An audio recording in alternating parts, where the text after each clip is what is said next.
الحمد لله وكفى والصلاة والسلام على من لا نبي بعده.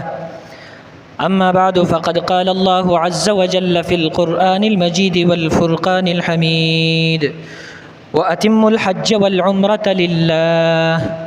وقال في مقام آخر: ولله على الناس حج البيت من استطاع إليه سبيلا ومن كفر فإن الله غني عن العالمين. صدق الله مولانا العظيم وصدق وبلغنا رسوله النبي الأمي الهاشمي المدني الكريم، ونحن على ذلك لمن الشاهدين والشاكرين، والحمد لله رب العالمین. درود شریف پڑھیے. اللہم صلی علی محمد وعلی آل محمد کما صلیت علی ابراہیم وعلی آل ابراہیم انک حمید مجید. عزیزان گرامی، حج کے لیے مسلمانوں کا، مؤمنین کا مختلف ممالک سے جانا شروع ہو گیا ہے. یقیناً کہ یہ بڑی سعادت کی بات ہے. خوش قسمت ہے وہ لوگ جنہیں یہ سعادت نصیب ہوئی ہے. جنہیں نصیب نہیں ہوئی، اللہ سے دعا ہے کہ اللہ رب العزت یہ مقبول حاضری ان تمام لوگوں کو نصیب فرمائے جنہوں نے ابھی تک یہ حاضری نہیں دی ہے. حج یہ اس شخص پر فرض ہے جو اتنی مالیت کا مالک ہو کہ وہ یہاں اپنے گھر سے مکہ مکرمہ آنے اور جانے کے اخراجات برداشت کر سکتا ہو، اور وہاں پر جتنا دن وہ گزاریں گے ان دن کے اخراجات اور یہاں ان کے گھر کے اخراجات کے لیے وہ اتنے پیسے چھوڑ کے جائیں کہ ان کے اہل و عیال ان باقی ماندہ دنوں میں اپنی ضروریات ان پیسوں سے پورا کر سکے. اس شخص پر حج فرض ہو جاتا ہے. دلیل قرآن مجید میں اللہ رب العزت سورہ بقرہ میں بھی وَأَتِمُّ الْحَجَّ وَالْعُمْرَةَ لِلَّهِ، حج اور عمرہ اللہ رب العزت کی رضا کے لیے تم ادا کرتے رہو. اسی طرح سورہ آل عمران میں اللہ رب العزت فرماتے ہیں وَلِلَّهِ عَلَى النَّاسِ حِجُّ الْبَيْتِ مَنِ اسْتَطَاعَ إِلَيْهِ سَبِيلًا، کہ لوگوں پر اللہ کی رضا کے لیے حج بیت اللہ فرض کیا گیا ہے. من استطاع الیہ سبیلا، جو راستے کے اخراجات برداشت کر سکتا ہو. ومن کفر، اور جس نے انکار کیا، فإن اللہ غنی عن العالمین، اللہ رب العزت تمام مخلوقات سے مستغنی ہے. اگر کوئی حج نہیں کرے گا تو اللہ رب العزت کا کوئی نقصان نہیں کر سکتا، وہ نقصان اپنا ہی کر رہا ہے. یہ حج ارکان اسلام میں سے ایک رکن ہے. شہادتین، شہادت اللہ الہ الا اللہ وان محمدن رسول اللہ. نمبر 2 نماز، نمبر 3 روزہ، نمبر 4 زکوٰۃ، نمبر 5 حج بیت اللہ. یہ ارکان اسلام میں سے ایک رکن ہے، اور اگر کوئی حج کا انکار کرے گا تو یقیناً کہ وہ دائرہ اسلام سے خارج ہے.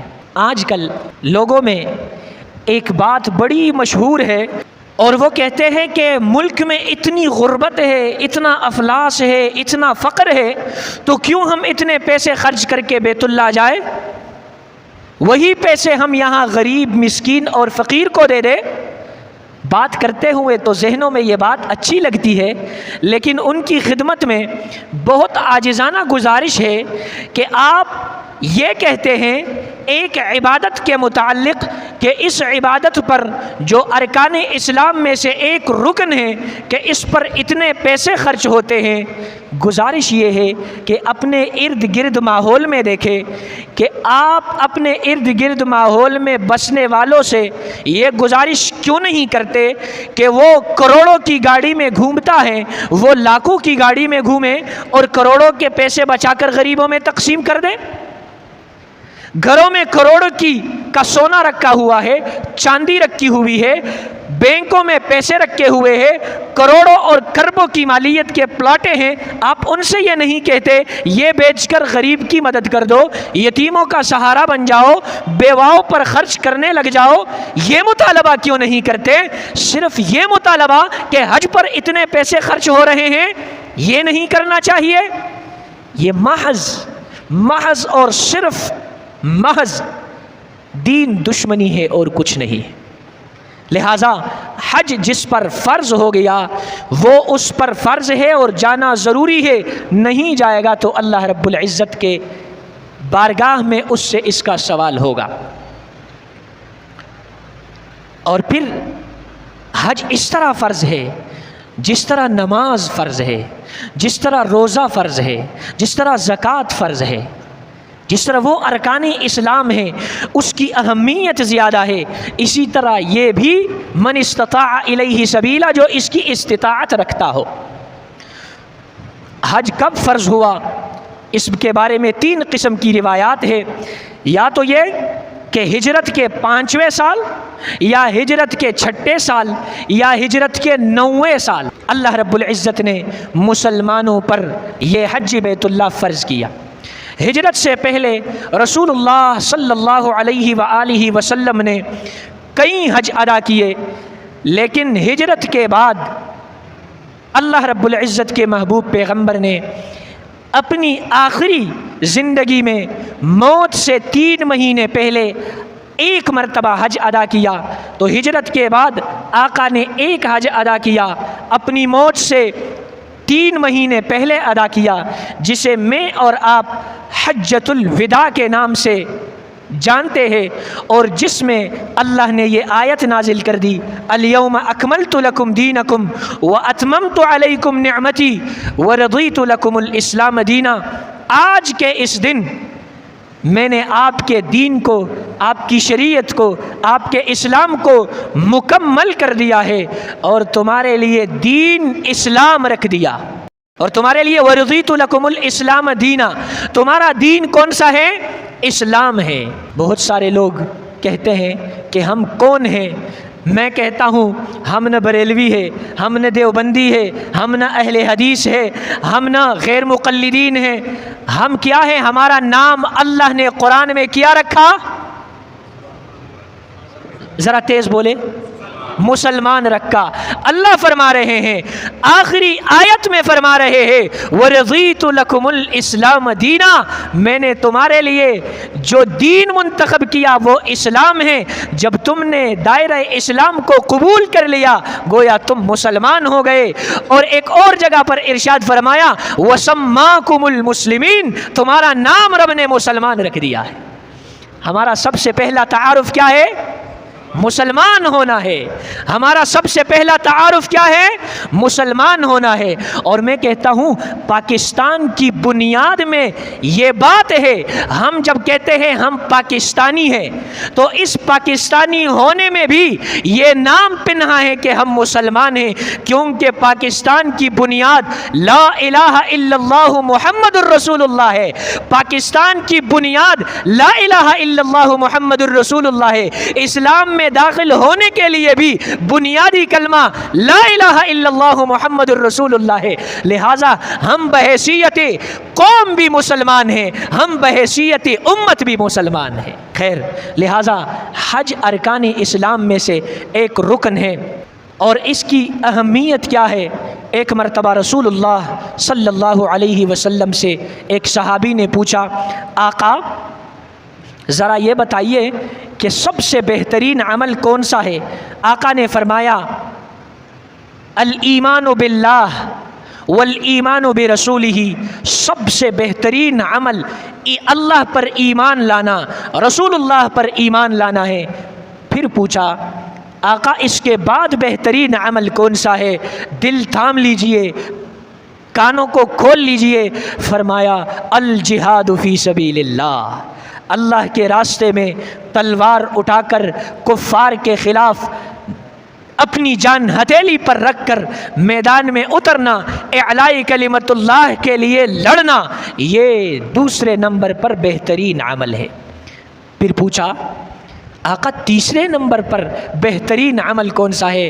فرمایا حج بیت اللہ، اللہ کے گھر کا حج کرنا، یہ تیسرے نمبر پر دنیا کے اعمال میں سے بہترین عمل ہے۔ اور حضرت ابو زہیر رضی اللہ تعالی عنہ رسول اللہ صلی اللہ علیہ وآلہ وسلم سے نقل فرماتے ہیں کہ آقا نے ارشاد فرمایا، جو شخص بیت اللہ کے حج کے لیے جاتا ہے وہ اپنے اوپر جو پیسہ خرچ کرتا ہے وہ ایسا ہے جیسے وہ اللہ کے راستے میں خرچ کرتا ہے، یعنی وہ 1 روپیہ جو اپنے اوپر خرچ کرتا ہے اللہ اس کو 700 گنا بڑھا دیتا ہے۔ ایک اور روایت میں آتا ہے جو حضرت عبداللہ بن عمر رضی اللہ عنہ سے منقول ہے، فرمایا جسے اللہ رب العزت 1000 گنا بڑھا دیتا ہے۔ تو بیت اللہ کے لیے جانے والے لوگ خوش قسمت ہے، 1 روپیہ 700 گنا یا 1000 گنا اپنے اوپر خرچ کر رہا ہے، گویا وہ اللہ کے راستے میں ہے، وہ پیسہ 700 گنا بڑھا دیتا ہے یا 1000 گنا اللہ رب العزت اس کو بڑھا دیتا ہے۔ لہٰذا بڑی خوش قسمتی کی بات ہے کہ اللہ رب العزت کسی کو استطاعت دے دے اور وہ حج کے لیے جائے، لیکن خدا نخواستہ کسی کو اللہ رب العزت استطاعت اور توفیق دے دے، مال اور دولت سے نوازے، لیکن پھر بھی وہ بیت اللہ کے حج سے محروم ہو جائے، اس کے لیے آقا دو جہاں محمد الرسول اللہ صلی اللہ علیہ وسلم نے بڑی شدید وعید سنائی ہے۔ چنانچہ حضرت ابو امامہ رضی اللہ تعالی عنہ ارشاد فرماتے ہیں، قال رسول اللہ صلی اللہ علیہ وسلم، من لم یمنعہ من الحج حاجت ظاہرۃ او سلطان جائر او مرض حابس فمات ولم یحج فلیمت ان شاء یہودیا و ان شاء نصرانیا۔ ابو امامہ رضی اللہ عنہ فرماتے ہیں، آقا نے ارشاد فرمایا، جس شخص کو اللہ نے یہ توفیق دے دی ہو کہ وہ بیت اللہ کا حج کر دے، پھر کوئی ظالم جابر حکمران اس کو منع بھی نہ کر دے، اور کوئی ضروری اور واقعی حاجت اور ضرورت اس کو راستے کی رکاوٹ بن نہ جائے، اسی طرح کوئی ایسا مرض اس کو لاحق نہ ہو جائے جس کی وجہ سے وہ بیت اللہ نہ جا سکے، پھر بھی وہ حج نہ کرے، مات ولم یحج، وہ اس حالت میں مر گیا کہ اس نے حج نہیں کیا، فلیمت ان شاء یہودیا، چاہے تو وہ یہودی بن کر مر جائے، چاہے تو وہ نصرانی بن کر مر جائے۔ بہت بڑی وعید ہے کہ جس کے پاس اتنا مال ہو کہ وہ بیت اللہ تک چلا جائے، واپس آ جائے، وہاں جتنے دن گزار رہا ہو اپنے اخراجات اس کے پاس موجود، یہاں گھر بار کے لیے اتنے پیسے چھوڑ دے کہ وہ 30 40 35 دن آرام سے گزر جائے۔ اگر اتنے پیسے کسی کے پاس ہو، وہ بیمار بھی نہ ہو، حکومت کی طرف سے اس پر پابندی بھی نہ ہو، اور کوئی ضروری حاجت بھی نہ ہو، وہ ضروری حاجت مرض بھی ہو سکتا ہے، کوئی دشمنی بھی ہو سکتی ہے جس کی وجہ سے باہر نہیں جا سکتا، موت کا خطرہ ہو وہ نہیں جا سکتا، پھر بھی وہ نہ جائے، اللہ کے محبوب پیغمبر نے فرمایا چاہے تو وہ دنیا سے یہودی بن کر چلا جائے یا نصرانی بن کر چلا جائے۔ لہٰذا ہم میں سے ہر شخص اپنے گریبان میں جھانک کر دیکھے، اپنے بینک کے سٹیٹمنٹ کو ایک بار دوبارہ چیک کر لے اور چیک کر لے کہ آیا میرے پاس اتنے پیسے ہے کہ نہیں، میں جا سکتا ہوں، واپس آ سکتا ہوں، وہاں دن گزار سکتا ہوں، یہاں گھر والوں کے لیے کچھ چھوڑ سکتا ہوں۔ اگر اتنے پیسے اس کے پاس ہے اور اگر وہ حج نہیں کرتا، وہ اپنے سامنے آقا کے اس وعید کو رکھے اور پھر فیصلہ خود کر لے۔ آخری 2 گزارشات کرتا ہوں حج میں جانے والوں کے لیے۔ پہلی گزارش یہ ہے کہ لوگوں کو دیے ہوئے چکر بیت اللہ کے چکر کاٹنے سے معاف نہیں ہوں گے، لہٰذا حج اور عمرہ کے لیے جانے سے پہلے جن کے حقوق آپ نے غصب کیے ہیں، جن کے حقوق دبائے ہوئے ہیں، بہن کو اگر میراث نہیں دیا ہے، بیوی کو مہر نہیں دیا ہوا ہے، یتیم کے مال پر ڈاکہ ڈالا ہوا ہے، کسی سے رشوت لیا ہوا ہے، خدا را جا کر ان کے حقوق ان کو دے دے۔ کسی پر ظلم کیا، کسی کے حق کو لیا ہے، جا کر ان سے معافی مانگ لے، ابھی ان کا حق واپس نہیں کر سکتے، ان سے صلح کر لے کہ آہستہ آہستہ تھوڑا تھوڑا کر کے آپ کے حق کو میں ادا کر دوں گا۔ حج جانے سے پہلے کر لے، بہت ضروری ہے یہ، کیونکہ حج اتنی بڑی عبادت ہے کہ آقا نے فرمایا کہ حج پر جو شخص چلا گیا ہے اس کے تمام گناہ اللہ معاف فرما دیتے ہیں، سوائے ان گناہوں کے جن کا تعلق عباد سے ہے، بندوں سے ہے، وہ گناہ معاف نہیں ہوتے۔ لہٰذا یہ پہلی گزارش ہے کہ جاتے ہوئے تمام لوگوں سے معافی مانگ کر جائے۔ دوسری گزارش آپ سے بھی ہے اور جو لوگ جا رہے ہیں ان سے بھی ہے، جو لوگ جا کر واپس آئے تو عام پانی زمزم کہہ کر نہ پلائے، ایسا نہ ہو کہ اس جھوٹ کی وجہ سے آپ کی اتنی بڑی عبادت ضائع ہو جائے۔ اور آپ سے بھی گزارش ہے کہ جو لوگ وہاں جاتے ہیں وہ تھوڑا سا پانی لے کر آتے ہیں، وہ اس جھوٹ پر ہم انہیں مجبور کرتے ہیں، اس دھوکے پر ہم انہیں مجبور کرتے ہیں کہ جب ہم جاتے ہیں ہماری ڈیمانڈ، ہمارا مطالبہ ہوتا ہے ہمیں زمزم کا پانی دے دے، وہ کس کو زمزم کا پانی دے گا؟ لہٰذا جب آپ جائیں تو پہلے ہی آپ ان سے کہہ دیں کہ ہمیں پتہ ہے پانی تھوڑا سا ہی ملتا ہے جو آپ کے عزیز و اقارب کے لیے ہی پورا نہ ہو۔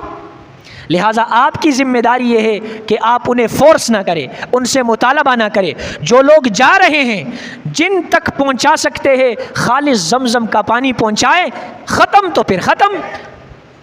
لہٰذا ملاوٹ کر کے پھر یہ کہہ کر کہ خالص زمزم کا پانی ہے، یہ کہہ کر اپنے اس عبادت کو ضائع مت کیجیے گا۔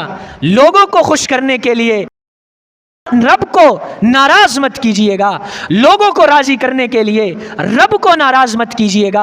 اپنی اس عبادت، جو ایسی عبادت جس کے بارے میں آقا نے فرمایا جو حج صحیح طریقے سے ادا کر کے واپس لوٹتا ہے، ایسے لوٹتا ہے جیسے اس کے نامہ اعمال میں کوئی ایک گناہ بھی نہ ہو، سوائے ان گناہوں کے، ان حقوق کے جن کا تعلق حقوق العباد سے ہے۔ لہٰذا بہت بڑی سعادت کی بات ہے جو لوگ وہاں جا رہے ہیں، بڑی سعادت ہے، بڑی خوش نصیبی کی بات ہے جو لوگ جا رہے ہیں۔ اللہ رب العزت ان کو صحیح طریقے کے ساتھ حج ادا کرنے کی توفیق نصیب فرمائیں۔ اسی طرح جو لوگ جا رہے ہیں ضروری ہے کہ وہ یہاں پاکستان سے جاتے ہوئے کسی ایسے شخص کا نمبر اپنے ساتھ لے لے، کسی اپنے امام کا، کسی اپنے ایسے شخص کا جان پہچان کا جو حج کے مسائل سے واقف ہو۔ قدم بقدم وہاں ضرورت پڑتی ہے، فوراً آپ کو وہاں کوئی ملتا نہیں ہے، ایون کہ جو آپ کے ساتھ معلم جاتا ہے ہر وقت، ہر آن ہر گھڑی وہ بھی میسر نہیں ہوتا۔ آپ کے پاس کسی ایسے شخص کا نمبر ہونا چاہیے جس سے فوراً آپ رابطہ کرے، فوراً وہ آپ کو گائیڈ کر دے۔ کہیں ایسا نہ ہو کوئی غلطی آپ سے ہو جائے، دم آپ پر لازم آ جائے، یا صدقہ آپ پر یا کفارہ آپ پر لازم آ جائے، آپ بغیر دم کے، بغیر کفارہ، بغیر صدقے کے آ جائے اور آپ کی عبادت کو نقصان پہنچ جائے، تو یہ بھی ضروری ہے کہ کسی ایسے عالم دین کا نمبر لے جائے جو فوراً جس سے آپ کانٹیکٹ اور رابطہ کر سکتے، جو فوراً آپ کو مسئلہ بیان کر سکتا ہو۔ اللہ رب العزت سے دعا ہے کہ اللہ رب العزت جانے والوں کے حج اور عمروں کو قبول و منظور فرمائے، اور اللہ رب العزت سے دعا ہے کہ جو لوگ اس سعادت سے اب تک محروم ہیں اللہ رب العزت انہیں بھی جانے کا موقع عنایت فرمائے۔ وآخر دعوانا ان الحمد للہ رب العالمین۔